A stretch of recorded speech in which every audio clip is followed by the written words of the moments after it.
No, man. Good morning. Y'all know what time it is. Turn this alarm clock on. It's coffee time. No, today we're gonna do something a little different. But so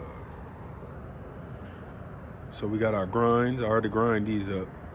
So just for time's sake, and slide that over. I'll show you a little bit of my pots. I may have done a video on each one, but never on the whole entourage.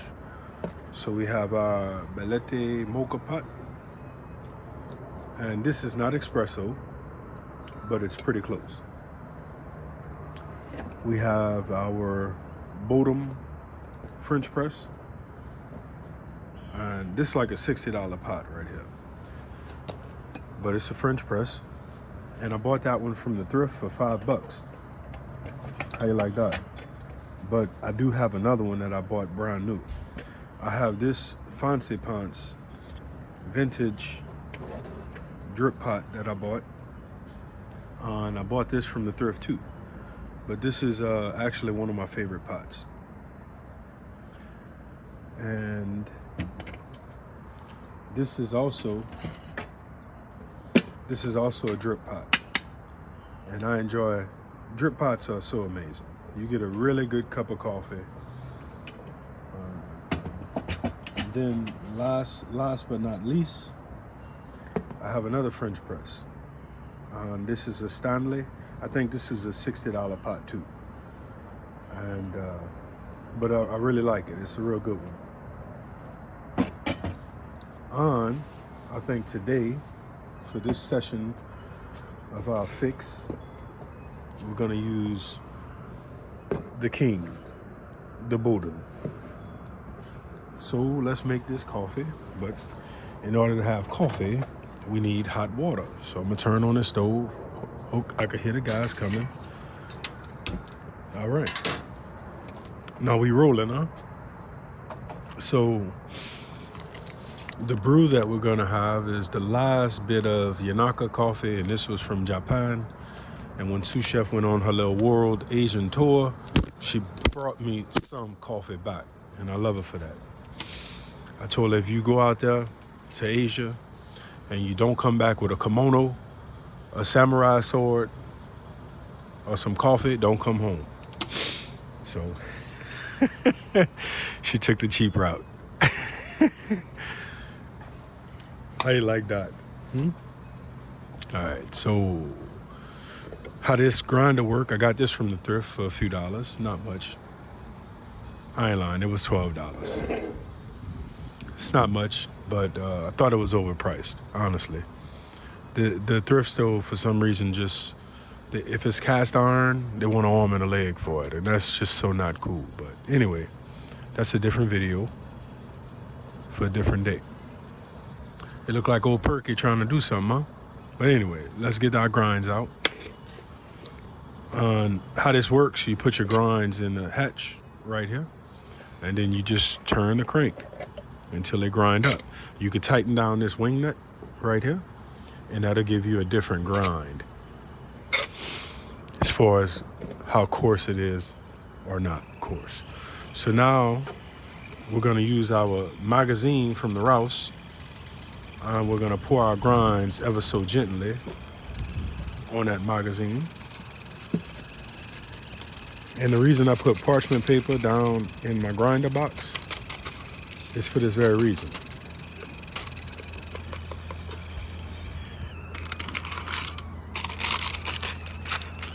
There we go, that's the sound. That's the sound. All right, let's hit our grinder right down. Now, the thing about using that hand grinder is not like a burr grinder where every burr is conically ground and perfect. But you know what? It works every day of the week. Make sure that fire off, and I'm gonna turn my bottle off. All right, pipe it down. Now, we're gonna bloom it, something like that.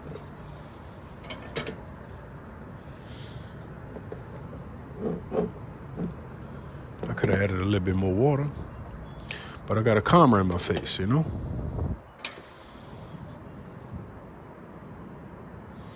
Got a camera in my face. Give it a little bloom. Now, let me see if I could do this without burning myself, because I have that CD stuff, that OCD stuff, you know? And I don't like my glass to have grinds on the top of it. Let me see if I could bank shot a little bit. Perfect. Now you gotta know when to stop with the level of water, because with a French press, you don't want it to be too high. I'm gonna stop right there. I think that's a good stopping point. Now, I'm just gonna sit the cap on it. And the cap does have an indicator of the perforated part or not. So, put it on the side like that. Something like that. Now, I'm missing the most important piece of this puzzle. So hang on, stay tuned. We're gonna let this brew for 4 minutes. That seems to be the sweet spot, 4 minutes.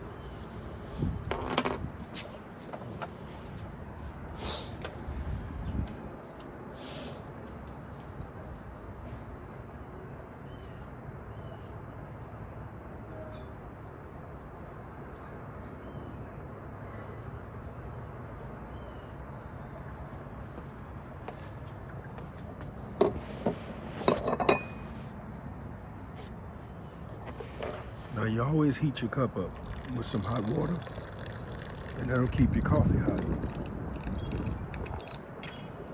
longer.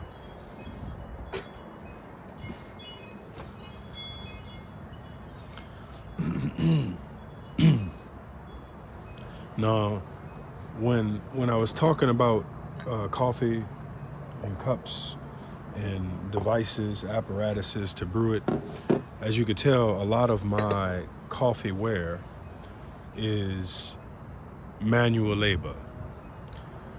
You know, I do have a Keurig. I have 2 Keurigs actually, and one of them is broken right now. And that's a little frustrating, because I mean, the thing cost over $100. And the other Keurig that's still working, sometimes it shoots coffee out of it doesn't all drip from the orifice where it's supposed to drip. So I mean, you know, you have those challenges. But the one good thing about the French press, the drip pot, the percolator, those old ways, the AeroPress, is you don't have to worry about them necessarily breaking. Now, the original Bodum French press that I bought for $60 from Target, that French press, I broke my beaker. Man, I'm still hurt. I kept the frame, but I broke my beaker, and yeah, I still remember that. That was a bad day. That was a real bad day. And I think it's been close enough to 4 minutes. Huh? So, time for a cup. So now you take the plunger and you gently press down.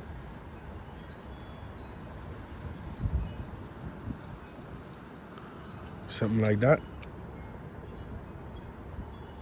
And you leave the plunger down the duration of your coffee experience. Now you turn the perforated part, the little R2D2, and there you go. Give it a pour. And because we over 20, over 30, over 40, we're gonna fill that cup up all the way now. Now I could tell from the color of this cup that I'm gonna enjoy it. It's not gonna be too robust for me.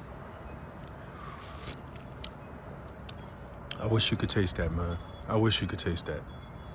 Get your slurp. That is excellent. Most people that want to drink coffee and they don't like drinking coffee because they have to have that Oreo cookie creamer.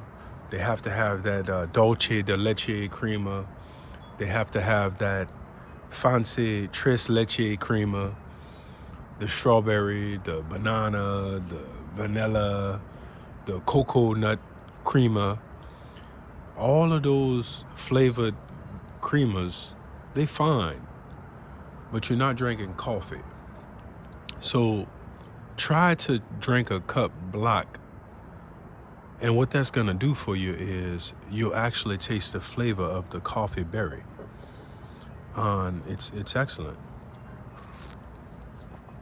But you can't buy that cheap coffee. Now, if you like cheap, cheap is good. You know, cheap is real good. And it don't have to be expensive either. But cheap is good.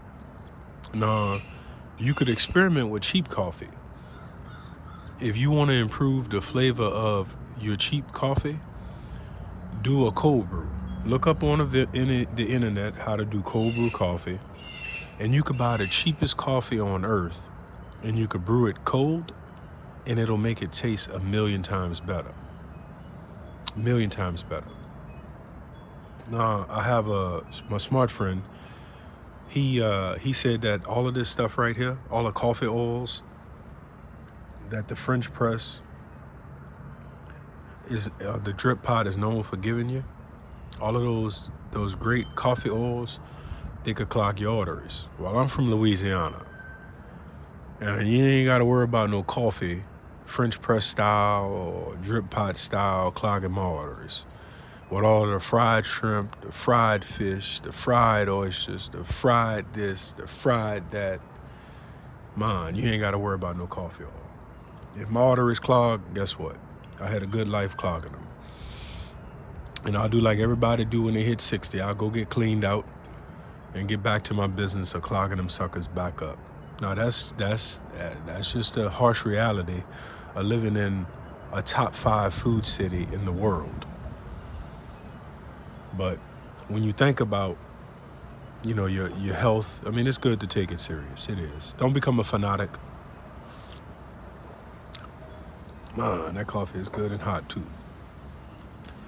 Don't become a fanatic, but be moderate in what you do.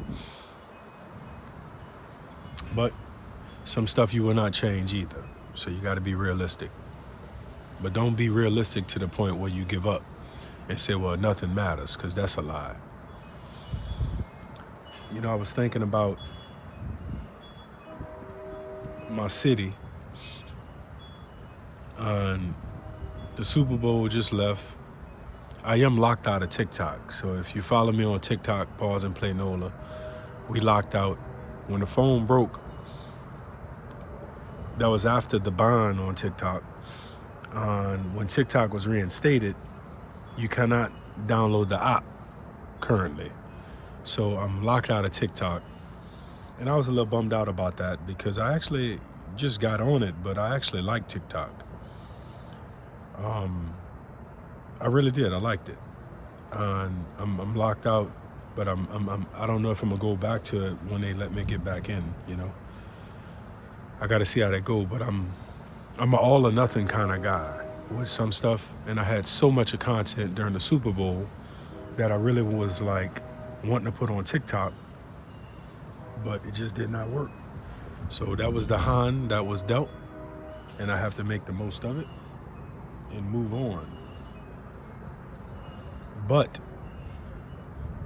the city, I was really impressed with the city of New Orleans during the Super Bowl. The way Canal Street was set up, the way that Bourbon Street was blocked off, and the way that a lot of it was managed. You know, they had a lot of entities that were in the city. You had St. Tammany, Jefferson Parish, Lafourche Parish. You had St. Charles Parish. You had Orleans Parish Prison, State Police, Louisiana State Troopers. You the police. I don't want to hear nothing about your fancy ego and your navy blue clothes and your top hat. You the police. Your trooper police is all the same. So if you're a Louisiana State Trooper, just give me the ticket the next time you pull me over, because only 2 of y'all ever gave me a break. So I don't care about your ego and your SUV. You the police. All right. I'm glad we got that little rant out the way. And I don't like what y'all did, Steel Cracker. She up there, man. But down there, but up there. Thank you, baby. So I don't like what y'all did, Steel Cracker, either. But anyway, that's a totally different video for a totally different podcast. And this ain't no podcast. So I saw Homeland Security. I saw Air Marshals. I saw the Coast Guard. I saw various SWAT team entities. New Orleans Police Department, their SWAT team was out there looking like ninjas on those motorbikes. That was really cool, though. I also saw the Louisiana State Troopers SWAT team, and they had a whole bunch. I know I missed a lot of the entities that was there, but it was a whole lot of LE out there. They had a lot of people. But the thing about Canal Street, which was really encouraging to see, I used to be a first responder. I was a firefighter for 13 years. And now I'm disabled, but I'm working back towards getting my health together so that I could experience the next 20 years of my life. But anyway, so the Canal Street corridor was used as a artery to any spot that may have had a potential disturbance. So what was nice about how it was set up, the LE, they would run lights and siren down Canal where the streetcar would pass. And that left the lanes of travel open to the public, pedestrian, automobile. Some areas of Canal was totally blocked off where you could not pass at all. And that was really nice because it took the vehicles out of the equation. Now, it's not going to stop some of the other things, but it took the vehicles out the equation. And so that was really nice to see, but it also allowed for emergency responders to have a fast ETA with responding to a medical emergency or a disturbance or a fire or whatever. So that was really nice to see. They did put some type of city truck to block off Bourbon, or it may have been a DOTD truck. You know, them ones with the big bumper in the back. And that was nice to see too, you know, that they really were trying to limit, you know, situations from happening. Now, on Poydras, they had Poydras blocked off from, you could turn on Convention Center. Hey, what's going on? All right. You could turn on Convention Center. The coffee? Yeah. So you could turn on Convention Center and go down Poydras, maybe a block or two. But most of it was blocked off. So that was nice. Yeah, most of it was blocked off. So the good thing was, whoever did the planning, see, that's how you know you live in the ghettos, because of the trolley passing. So the city really tried to promote a safe experience for everybody that came down. Now, I saw online somebody said, yeah, I just got off the plane, I just got to Canal Street, and there was a fight. Name one city on earth where people don't see fights, you know. They even fight at, yeah, I can't say that. But anyway, so, I mean, you're going to have isolated instances of people doing dumb stuff. But as a majority, I think the Super Bowl was a success in that regard. But I did a little video. I was listening to one of the brass bands play by Walk On, you know. And I said something like this: New Orleans is known for a lot of stuff, good or bad. And sometimes the bad stuff outweighs the good stuff. But I don't know of too many cities on this earth that have really affected the culture of other cities through music, through food, through art, through culture, and through resilience. And that's what makes New Orleans a unique place. A lot of folks travel the world, and they say there's no place like New Orleans. I haven't traveled the world. I've been up north. I've been down south. I've been east. I ain't go west too much, but I haven't made it across the big pond. And that's why I'm trusting the data that other world travelers have said. There was also a video that I saw of this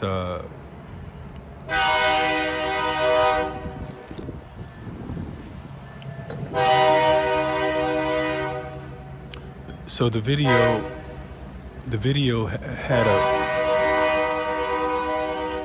had a lady walking, and somebody asked her about her experience at the Super Bowl. And she said that New Orleans is a special place, and I'm not quoting her verbatim, but she said New Orleans is a special place because geographically you could walk the whole city. And I never really thought about that, but you could walk from Esplanade all the way to the zoo. It's like 9 miles. You could walk from the lake all the way to the river. It's not that big. You know, New Orleans is the size of New York City. Now, New York City has millions more people, but New Orleans is the same size square miles as New York City. On the actual festive part of New Orleans, where everybody concentrates, you could walk that with no problem. Even people in not the best health, you see them walking all the time with a cane. And now with power chairs, I mean, they rolling, you know? So it's not a hard city to navigate. And when you think about it in comparison to other cities that are larger, you got to take a taxi, or Uber, an e-bike. You have to do those things. In New Orleans, when you're in the city, you have the horse or mule-drawn carriages you could take. You have the pedicabs you could take. You have e-bikes that you could rent. You have taxi cabs, Uber, Lyft, all of those, Grubhub. You have all those folks, and so you could get around very easily. And if you don't want to do all of that, you could just let them gators walk. You know, so that's the good thing about New Orleans. And from a tourist standpoint, traveling around the city. So I thought her comments were very apropos and enlightening, because you may just take some of those things for granted because you're from New Orleans, you know. So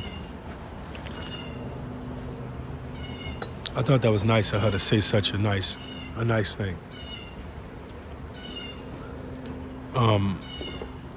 So I don't know if I released the video because I'm kind of behind on a lot of content that I have. I know I post a lot, but that's how we roll, you heard me? And I made a video where I talked about this experience I had with espresso. And I've been drinking espresso probably for close to 20 years. And I'll tell you how I got hooked up with espresso, because I know I never told this story. So I was working in the Garden District. We went to PJ's Coffee, which is a New Orleans local coffee company, PJ's. That's Paul Jarrett, PJ's. So one of my coworkers, they ordered an espresso, and it was small. It was really small and tiny. And I'm like, bro, why you don't just get a drip? He said, well, this little bitty shot does everything that big old volume cup of drip do. So he was going for the smaller amount, but the bigger punch. And I was like, that made sense. And I started drinking espresso after that. And I've had a lot of bad espresso. And what I mean by bad is it wasn't as palatable as the good stuff. When you find the good stuff, don't let it go. And recently I found the good stuff. But like I say, I've had a lot of, and I call it bad, but I'm not a fan of tart, acidic, sour almost, bitter espresso. And there's a lot of espresso that they sell that's all of those things. But in all of my years of drinking espresso, all over Louisiana, I have to say, Flora, Flora coffee shop has the best espresso I have ever gulped down. That espresso is so good. So good. And I've had it twice, so I'm an expert. You can believe me. That espresso is so good. It is smooth. It is robust. It is bold. But yet it's flavorful. It's not acidic. It's not bitter. It's like, and I drink my espresso black. I don't add cream and sucre to it. But that espresso is so good. It is. I'm going to get some today. I have to. But I got to find out the beans. I got to find out everything about it. Because it is a perfectly balanced espresso. Now, it is very smooth and easy to drink. You feel the robust strength of it, and it's such a treat. And I think it's $2 a shot, but it's excellent espresso. And I've never had an espresso that had that level of quality. And that's what's really got me stumped, because I need to figure out how to get more of it. Because Flora is a few miles from the house, you know. Now, this video is extremely long, and the commentary was maybe a C+. But I'm not gonna record much longer because I have a lot to do today. And I need to get caught up on a lot. And last thing I want to talk about. Now, on yesterday we did a review of Dome Foam Bakery down there in New Orleans East, and the king cakes were exceptional. And I said it in the review: if you want a high fructose king cake, do not go to Dome Foam. Do not go there. If you want a king cake that's so sweet your blood sugar gonna run up on your mama, don't go to Dome Foam. The cake is not. This is the first king cake I've eaten I'm 43, so I would say I started eating king cake maybe 35 years ago. But this was the first king cake that I had where my tongue did not have that sugar flavor that none of us like because of drinking or eating something sweet. This king cake was amazing. Now, I'm gonna tell you right now, I only want to try one more king cake. I was told that there's a bakery called Lagniappe. And if you look it up, it just means something extra in Francais, you know, Lagniappe. Don't ask me to spell it, all right? I ain't French. Well, sort of. Anyway, Lanyap, I'm gonna try them. Supposedly they sell out a king cake in 7 minutes. Now, I went to Dome Foam.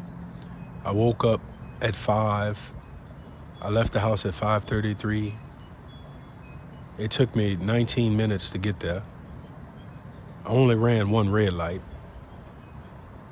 Now, if you're looking at this NOPD, this is comedy, this is satire, this is sarcasm, this is locker room talk. All right. Anyway, now that we got the legalities out the way, and but I waited in line from like 6:02 all the way to 8:02 before I could buy the 3 king cakes. Your limit is 3 per person. So if you want 6 of them, you bring your mama with you. She get 3, you get 3. Now, also, if you go, just know the early bird get the worm. They sell out by 10 o'clock. But the king cake is not overly sweet. But the quality is there. The quality is definitely there. And it was a really good experience. I see what all the hype is about. I really do. Now, I'm not eating no more king cake this year because I don't even eat king cake. I gave it up 10 years ago. But I'm going to, if I could get that lanyap king cake, I'm going to try that. And then I'm done. I'm done. Because I don't want to, I'm diabetic. I don't need all of that in my life. You know, I'm trying to fight amputations, dialysis, and all of that. So I don't want to be tempted with that. But it was a really good experience. I only did it because of how sought after those king cakes are. And sous chef wanted one. That's it. That's really the only reason. Sous chef wanted one, and I wanted to make my baby happy, and so that's the only reason. You know, biker came through, chef came through, nephew came through, brother-in-law came through, and we had a good time. First lady was there, sous chef was there, moms came, and we had a good time. I wish Mr. Spence and Mama Patty would have been there, but it didn't happen, and you know, hey, those things happen. But anyway, the king cake was top notch. If you live in the city of New Orleans, it's one of those things that you should, if you could, you know, experience it.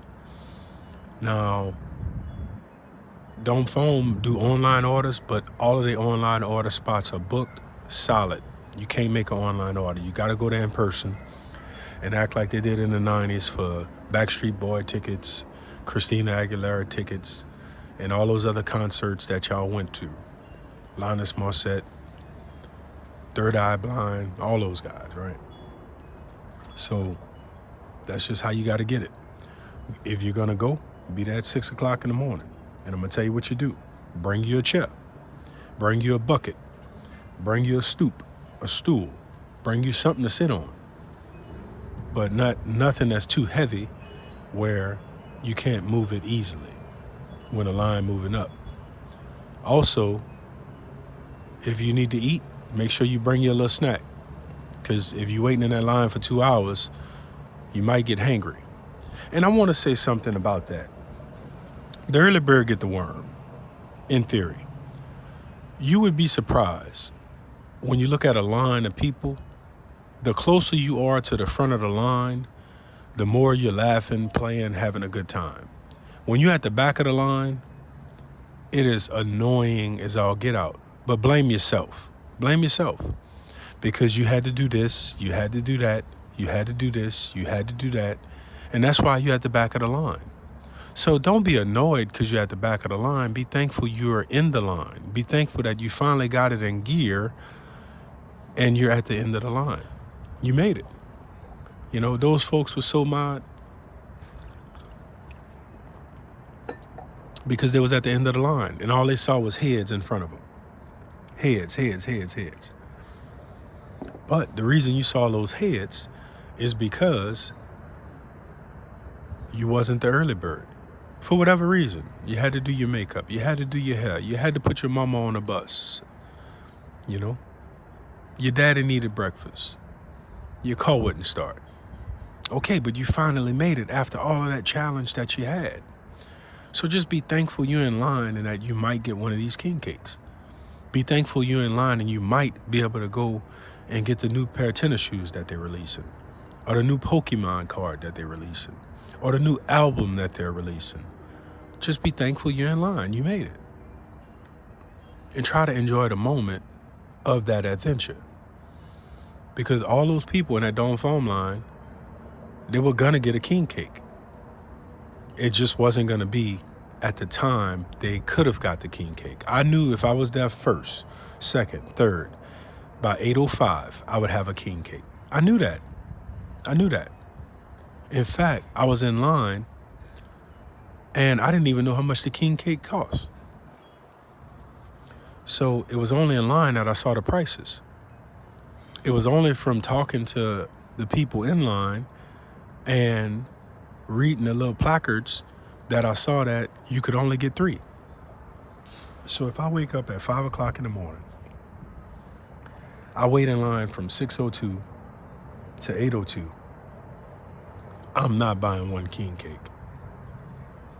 Now, one of the ladies in line, she said she'll be back in line in 3 weeks because she's going to get the almond cream king cake. And I was like, you going to go through all this again? She said, yeah. She said, I do this every year. I've been doing this every year for 20 years. I'm like, what a woman. What a woman. What a woman. So, you know, that's part of the experience. So just remember that, you know, just because you're late, you can still enjoy yourself. Another thing, last thing I'm going to say, I was riding in traffic, and you have rights as a cyclist in the state of Louisiana. And as long as you have the right letters, the right numbers, the right lighting system, the right direction of travel, you can ride in traffic. Now, there was a guy that I noticed, he was so aggravated. And it's like, what are you aggravated for? Really, like at the end of the day, what are you really aggravated for? There's traffic. None of us can do anything about that. Some of us are forced to be in a city when there's a takeover of people coming, but we work there, so we have to deal with traffic. Some of us, hey, we got to get somewhere and we're running late because of lack of preparation or just things didn't work out. Well, guess what? Tell yourself, you know what? I'm leaving late. I'm going to have traffic. Don't be surprised when you have traffic because you knew you were going to have traffic. So why are you that surprised that you have traffic? You knew you were running late. You know you're going to have traffic. You know how this goes. So de-escalate your mind frame because you're going to get annoyed. You know you're going to get annoyed. So tell myself, hey, you know what? I'm going to get annoyed. Now, sous chef, if you tell anybody on this video anything different, I'm going to be mad at you because I get annoyed all the time. But I saw it from somebody else's eyes, and I was able to see how to combat my own annoyance with traffic. I have to expect that. And I have to tell myself, when I do experience it, I'm not going to let it derail the moment that I'm having. And that's how I'm trying to deal with it going forward. But if you ride a bike, you never have traffic. Y'all have a good day. Thanks for coffee time. Biker, thanks for suggesting that we do another coffee time video. And I'll see y'all at the next one. Yeah.